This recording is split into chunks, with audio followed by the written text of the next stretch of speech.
வாக்களிக்கும் ஆசிரியர்களே, பெற்றோர்களே, அன்பு சகோதர சகோதரிகளே, உங்கள் அனைவருக்கும் அஸ்ஸலாமு அலைக்கும். இன்று நாம் பெருமையுடன் கொண்டாடும் நாள் இந்திய குடியரசு தினம். 1950ஆம் ஆண்டு ஜனவரி 26ஆம் தேதி நமது அரசியலமைப்பு அமலுக்கு வந்து இந்தியா ஒரு குடியரசு நாடாக உருவானது. சங்கிலிகளை உடைத்த சுதந்திரம், சட்டமாக மலர்ந்த அரசியலமைப்பு, சமத்துவம் சொல்லும் எழுத்துகள் இந்தியாவின் உயிர் மூச்சு.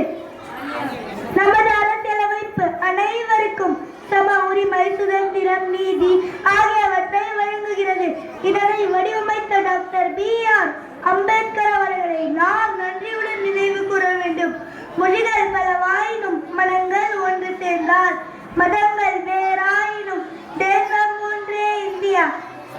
இந்த சுதந்திரத்தை பெற பல தியாகங்கள் செய்த மகாத்மா காந்தி, ஜவஹர்லால் நேரு, நேதாஜி, அபுல் கலாம் ஆசாத், பகத்சிங் போன்ற மாவீரர்களின் கனவுகளை நனவாக்குவது நம் கடமை. மாணவர்களாக இருக்கும் நாம் நல்ல கல்வி, ஒழுக்கம், நாட்டுப்பற்று கொண்டு இந்தியாவின் எதிர்காலத்தை ஒளிமயமாக மாற்ற வேண்டும்.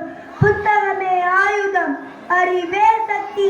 நாளைய இந்தியா நம் கைகளில் நிச்சயம்.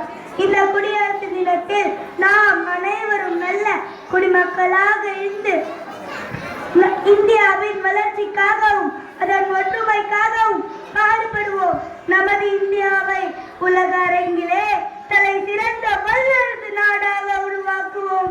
தீவிரவாதத்தை ஒழிப்போம், வேற்றுமைகளை கலைப்போம், ஒற்றுமை வளர்ப்போம் என உறுதி அளித்து என் உரையை நிறைவு செய்கிறேன். ஜெய் ஹிந்த்.